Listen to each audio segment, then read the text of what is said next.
Բարի երեկո եւ բարի գալուստ հայկական ժամանակ տաղավարում զրուցելու եմ Իրանագետ Էդվարդ Բերուջանյանի հետ։ Բարև ձեզ, պարոն Բերուջանյան։ Բարև ձեզ։ Պարոն Բերուջանյան, ինչ է կատարվում ընդհանուր առմամբ տարածաշրջանում Իրանում, գիտեք, որ 37 տարվա առաջնորդը, հոգևոր գերագույն առաջնորդը Ալի Խամենեն սպանված է, բայց հասկանանք արդյոք անհատի սպանությունը նշանակում է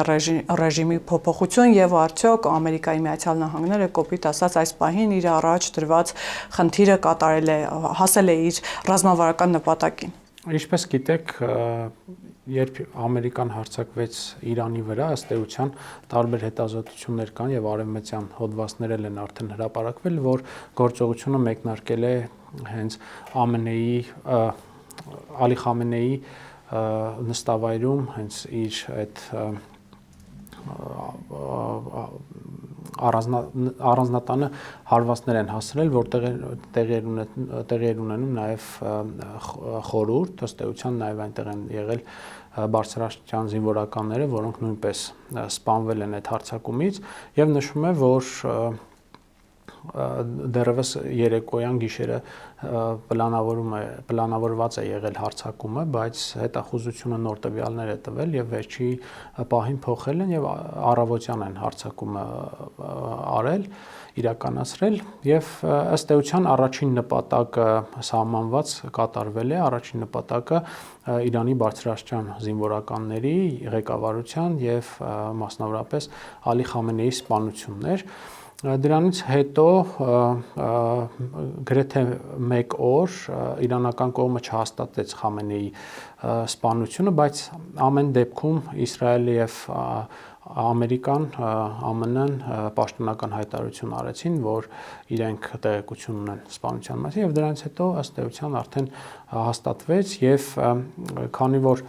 հստակ սահմանված է հոգևոր առաջնորդի գերագույն առաջնորդի մահից հետո ինչպես ընթացակարգեր ինչպես պետք է լինեն, դրանից հետո կազմավորվեց ժամանակավոր առաջնորդության այս խորհուրդը, որտեղ ներառված են իշխանության 3 ճյուղերը, դատական իշխանությունը, կառավարությունը եւ Սահմանադրական պահապանների խորհրդից անդամ եւ այս 3-ն էլ արդեն կան, Սահմանադրական պահապանների խորհուրդը, քանի որ 6 հոգևորականներ եւ 6 իրավաբաններ են, դրանցից մեկը ընտրվեց եւ այժմ օրենսդրորեն այս խորհուրդն է կառավարում երկիրը։ Այսինքն ճգնաժամային իրավիճակ որպես այդպեսին չկա կառավարման։ Ըստ էության ճգնաժամային է, որովհետև պատերազմական իրադրությունում տեղի ունեցավ այս հոգևոր առաջնորդի փոփոխությունը եւ կարծում եմ, որ մի քանի, այսինքն օրենսդրորեն մենք ունենք խորհուրդ, բայց գործնականում նկատելի է, որ ամեն դեպքում կան քաղաքական գործիչներ, մասնավորապես Ալի Լարիջանին եւ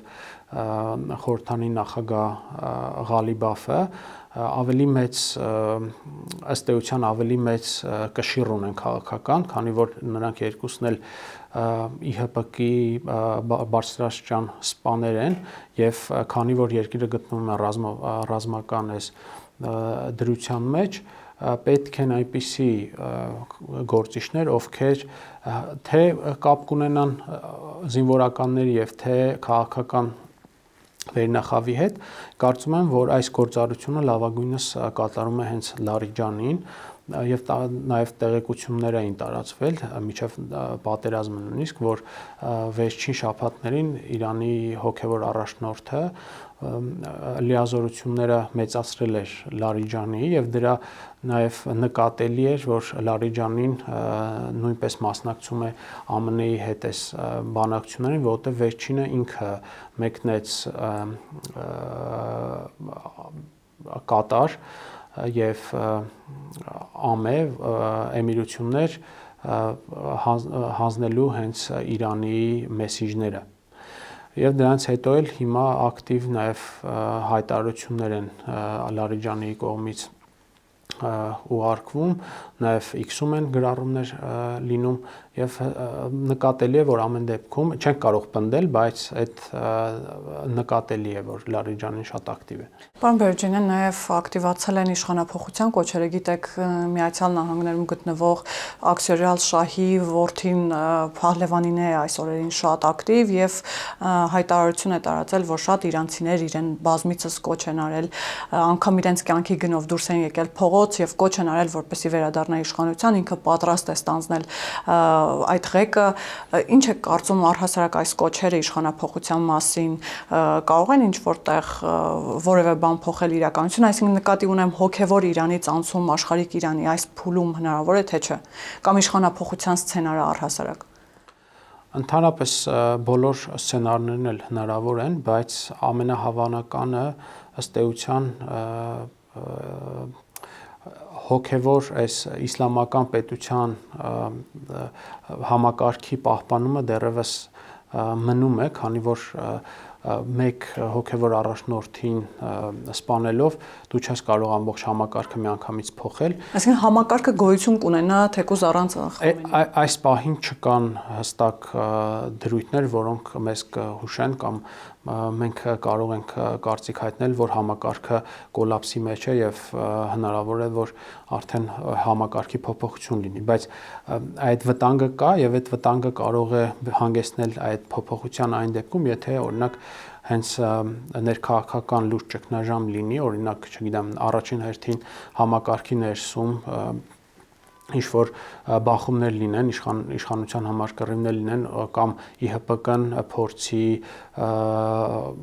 օրինակ վատագույն սցենարի դեպքում ռազմական հեղաշրջում անել կամ հենց ԻՀՊԿ-ի ներսում ինչ որ հակասություններ լինեն, միաժամանակ նաև եթե ակտիվանա արդեն ժողովրդական ցույցերը, կարծում եմ, որ այդ դեպքում մենք հիմք կունենանք ասելու, որ համակարգը լուրջ վտանգի առաջ եւ հնարավոր եւ փլուզվի, փոխվի, իսկ ինչ վերաբերում է Իրանի շահի այս որդու հայտարարություններին, ապա դրանք ըստ էության ընդհանրապես քարոզչություն են, բայց ամեն դեպքում սրանք այս պահին ոչ մի արդյունք չեն տա, քանի դեռ հենց ժողովուրդը ցույցեր չանի եւ համակարգի դեմ լուրջ ընդվզումներ չանի։ Իսկ ժողովրդի մոտ ինչ տրամադրություններ են, պարոն Բերուջանյան, որովհետև տեսեք, եւ տեսանյութեր է տարածվում, որտեղ կարծես թե ավելի շատ ուրախացել են, որ Խամենեին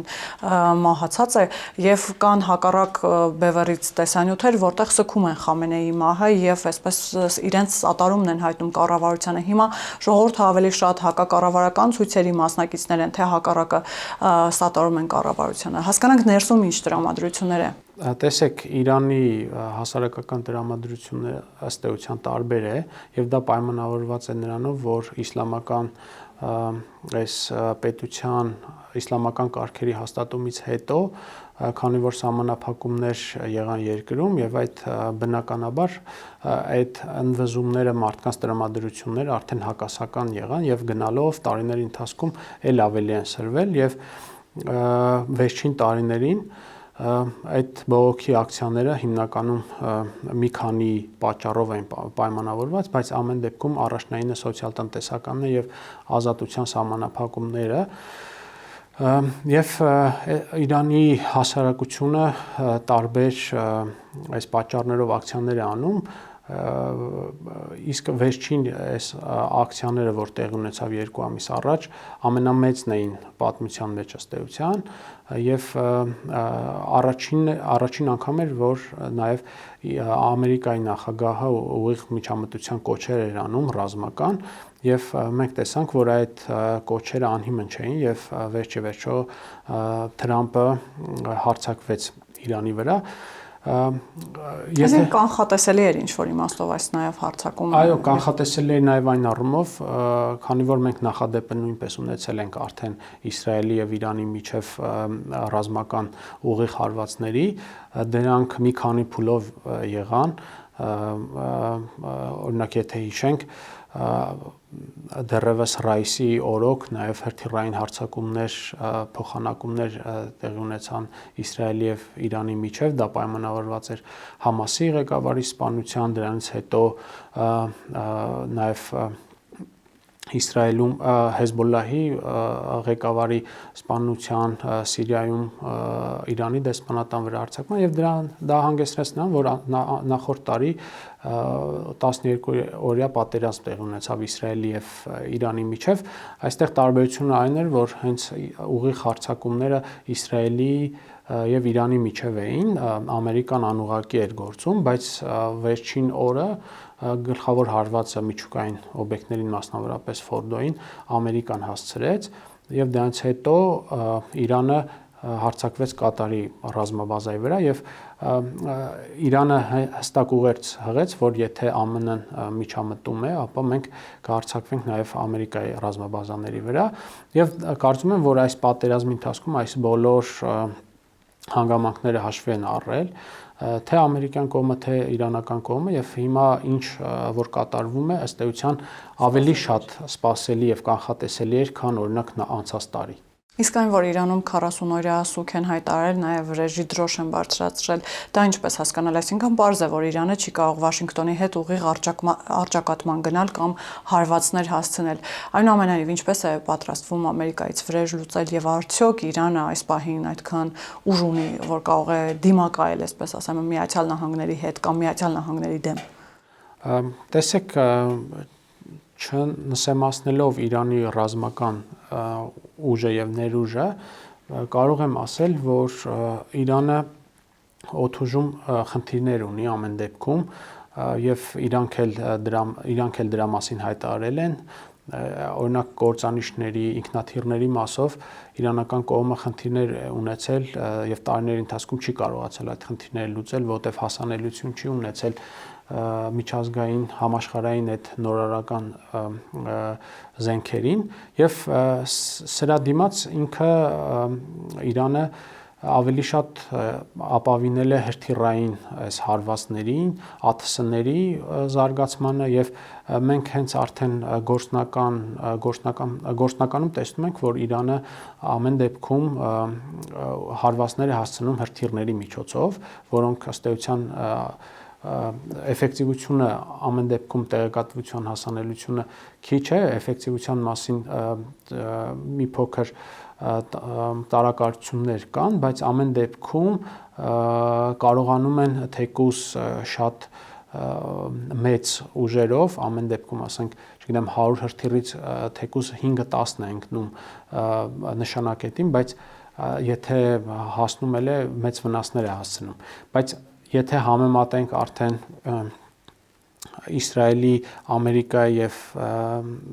Իրանի միջև կոնկրետ թիրախների խփելու արդյունավետությանը, ապա միանշանակ Իսրայելը եւ Ամերիկան կարողանում են ել ավելի մեծ վնասներ հասցնել, քան Իրանն է կարողանում պատասխանել։ Բայց իրանական կողմն էլ ամեն դեպքում Իսկ այդ պատասխան հարվածները Իրանի կողմից դրանք ուժի ցուցադրության մասին էին, թե հուսահատության ճիգեր էին։ Հենց դա է ուզում ասել, որ իրանական կողմի հռետորաբանությունը կարող է շատ կոշտ լինել, բայց գործնականում այդքան էլ էֆեկտիվ չլինի եւ դա բնական է, պատերազմական իրավիճակում հռետորաբանությունը շատ կարեւոր է եւ իրանական կողմն էլ այս կողմով շատ մեծ փորձ ունի, կարողանում է այնպիսի հայտարարություններ անել, որը կարող է քարոզչական լավ օգտագործում ունենալ, բայց ամեն դեպքում մենք տեսնում ենք իրական գործնական քայլեր եւ այդ գործնական քայլերը վկայում են, որ իրանական կողմը իր ասած հռետորաբանության համարժեք չի կարողանում գործնական քայլեր անել։ Պարոն Բերոջանյան, նաև հասկանանք, թե որքան կարող է տևել պատերազմը, որովհետև Միացյալ Նահանգների նախագահը մինչ այդ հայտարարել էր, որ խոսքը երկարատև պատերազմի մասին չի կարող գնալ, կարճաժամկետ հեռանկարում իրենց առջև դրված խնդիրները պիտի կարողանան կատարել։ Եթե թե կարճաժամկետ, թե երկարաժամկետ հեռանկարում դիտարկենք, եթե այս գործողությունները շարունակվեն, մենք կարող ենք ենթադրել, որ Խամենեի մահը կարող է բերել նաև համակարգի փլուզման, նկատի ունեմ հոգևոր համակարգի։ Ներսում այսինքն խնդիրներ առաջացնի եւ ճգնաժամային իրավիճակը մեծանա այնքան, որ ընդհանուր համակարգը տապալվի։ Կարծում եմ ցանկացած պատերազմի ընթացքում սկսող կողմը իր արժև պլաններ է դնում կարճաժամկետ եւ երկարաժամկետ սցենարներով եւ բնականաբար ավելի արդյունավետ եւ ավելի շահեկան կլինի, եթե կարճաժամկետ պատերազմ տեղի ունենա եւ կարճաժամկետ այդ հատվածում հնարավոր լինի հասնել բոլոր նպատակներին։ ԱՄՆ-ն ըստ էության ավելի ճիշտ կլինի ասել Ամերիկան եւ Իսրայելը իրենց արժեվ դրված նպատակների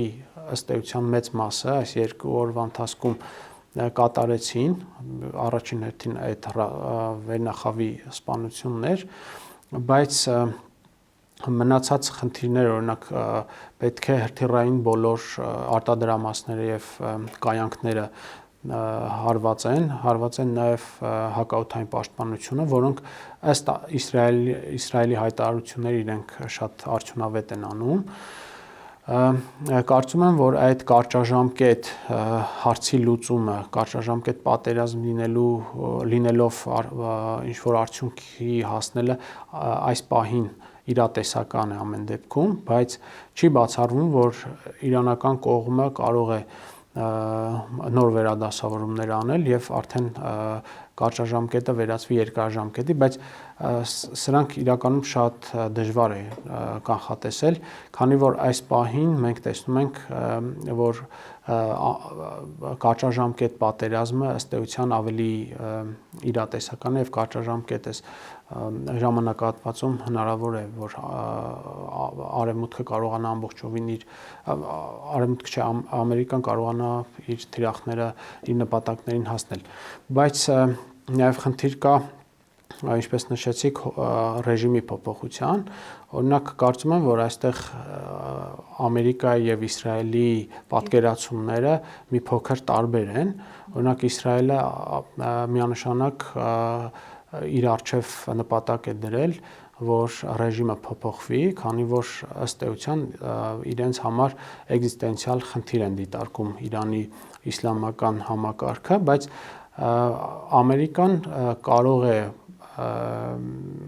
հաշտվել այն մտքի հետ, որ Իրանում համակարգը չի փոխվում, բայց փոխվում են բանակցողները, փոխվում է արտաքին քաղաքականության այս առաջնահերթությունները եւ այս նոր ղեկավարները, եթե գնան զիջումների, գնան ուղիղ պայմանավորվածությունների, ապա կարծում եմ, որ Ամերիկան սրա հետ նորմալ կլինի, բայց Իսրայելը ամեն դեպքում կուզենա, որ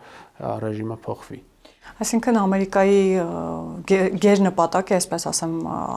կարելի է այս պահին ինչ որ իմաստով կատարված համարել։ Այն է, որ ռեժիմի առաջնորդը ոչնչացված է եւ իրենք կարող են նոր բանակցողների հետ բանակցել։ Դա կլինի այն դեպքում, երբ արդեն իրոք իրանական կողմը հայտարարի, որ իրենք գնում են բանակցությունների եւ այդ բանակցությունները արդեն իրական արդյունք տան, այսինքն ես չեմ կարող ասել, թե արդյոք ինչ մեսիջներ են իրար ուղարկում, օրինակ իրանական կողմը հիմա հայտարարում է, որ իրենք չեն գնա բանակցությունների, այլ ուժեղ պատասխան են տալու։ Իսկ Թրամփը CNBC-ին տված հարցազրույցում ասել է, որ իրանական կողմը արդեն երկխոսության մեջ է մտել եւ իրենք պատրաստ են երկխոսել։ Հիմա որտեղ է ճշմարտությունը, նաեւ սա հասկանանք։ Թրամփի նման հայտարարությունը ըստ էության կարող ենք ասել, որ իրանական կողմը հնարավոր է նման մեսիջ է ուղարկել, բայց ես մտածում եմ, որ քանի դեռ Իրանում այս մեսիջները հստակ չեն եւ ինձ համար կարեւոր է, որ այդ մեսիջները ուղարկեն այն մարդիկ, ովքեր որ դե ֆակտո այնտեղ հարցեր են լուծում եւ առաջին հերթին ԱԽ քարտուղար Լարիջանին, ում մասին խոսեցինք, ինքը հայտարարում է, որ իրենք չեն գնալու բանակցությունների, այլ ուժեղ պատասխան են տալու, կարծում եմ, որ այս բանակցությունների մասին խոսելը շուտ է, բայց ամեն դեպքում, եթե այդ խնդիրը իրավիճակը դուրս գա այս վերահսկողությունից, կարող եմ ասել, որ այս Լարիջանին այն քաղաքական գործիչն է, որ ինքը հենց վերցնելով այդ պատասխանատվությունը կարող է պրագմատիկ քաղաքականություն վարել եւ պայմանավորվածություններ ձեռք բերել, նաեւ փրկելով տվյալ դեպքում համակարգը։ Իսկ ուժեղ պատասխանը ինչ կարող է ենթադրել պարոն Բերոջանյան, այսինքն նույն ֆորմատի հարվածներ, ինչպես վերջին օրերին մենք տեսանք, թե ավելի հեռուն կարող է իրանական կողմը գնալ, հասկանանք, թե ինչ ասել է ուժեղ պատասխան։ Կարծում եմ, որ այստեղ պետք է տարանջատել հստակ հռետորաբանությունը գործնական քայլերից։ Իրանական կողմը միշտ էլ նման հայտարարություններ է անում, որ իրենք պետք է ուժեղ պատասխան տան, բայց ամեն դեպքում հնարավորությունները սահմանափակ են կոնկրետ օդային պատերազմի ժամանակ, բայց այն պատերազմական իրավիճակում, որտեղ Իրանն է ուժեղ, այդ պատերազմը մենք չենք տեսնում, դա ցամաքային պատերազմն է, եւ ըստ էության իրենք ամեն դեպքում իրանական կողմը օգտագործում է իր ժամանակակից հրթիռները եւ դրանից ավել պատասխան տալու հնարավորություն ամեն դեպքում իրենք չունեն էլ։ Սա ուղղակի ուղերձ է, որ իրենք շարունակելու են այնքան, մինչև իրենց ասածների հետ հաշվի չնստեն, օրինակ հաշվի նստեն։ Իրենք նաև օրինակ տեսել եք թիրախավորում են արաբական երկրներում Ամերիկայի ռազմաբազաները, բայց նաև տեղեկություններ կան, որ քաղաքացիական ենթակառուցվածքներ նույնպես տուժում են, եւ այստեղ կարելի է եզրակացնել, որ իրանական կողմը ուզում է Մերձավոր Արևելքում, մասնավորապես Պարսից ծոցում եւ Պարսից ծոցի երկրներում ստեղծել ճգնաժամային իրավիճակ, ինչպես գիտեք, այստեղ էներգակիրների մեծ մասը համաշխարհային Պարսից ծոցից են գնում եւ դա հումանիտար կարող է ճգնաժամի հանգեցնել եւ սա կստիպի օրինակ արևմուտքին եւ ԱՄՆ-ի դաշնակիցներին, որ կանգնեցնեն պատերազմական դրությունը, այսինքն իրանական կողմը նաև հնարավոր է նման խնդիր է իր առջև դրել, որ բոլորի շահին խփելով կարողանա կասեցնել նաև պատերազմը։ Պարոն Բերոջանյան, նաև հասկանանք, թե իրանական ճգնաժամը եւ կամ պատերազմը ինչպես կարող է ազդել անդրադառնալ Հայաստանի վրա։ Ընդհանրապես կարծում եմ, որ Հայաստանի մեր տարածաշրջանում ցանկացած բախում ինչ որ կերպ ռիսկեր պարունակում է իր մեջ, բայց ամեն դեպքում շատերը խոսում են վտանգավոր զարգացումներից, բայց ես չեմ կարծում, որ ուղիղ ինչ որ ռազմական վտանգ կարող է լինել մեր տարածքում, բայց կան մի քանի խնդիրներ, որոնք հենց երբ հարևան քո պետությունում ռազմական դրությունը եւ հնարավոր է եւ այդ ռազմական դրությունը եւ պատերազմը շարունակվի շաբաթներով, ամիսներով, այդ դեպքում բնականաբար կարող են լինել օրինակ մարդկային հոսքեր Իրանից դեպի Հայաստան, նաեւ կան վտանգավոր զարգացումներ, օրինակ եթե Իրանում իրավիճակը վերահսկողությունից դուրս գա եւ այնպիսի խմբավորումներ ակտիվանան, որոնք ինքնագլուխ ինչ որ գործողություններ կանեն, նաեւ քանի որ Իրանի բնակչությունը բազմաշերտ է, չնայած իրանականության գաղափարը ամեն դեպքում այս Իրանի բնակչության մեջ գերակա է, բայց ամեն դեպքում կան օրինակ այնտեղ թյուրքախոսներ, կան քրդեր, որոնք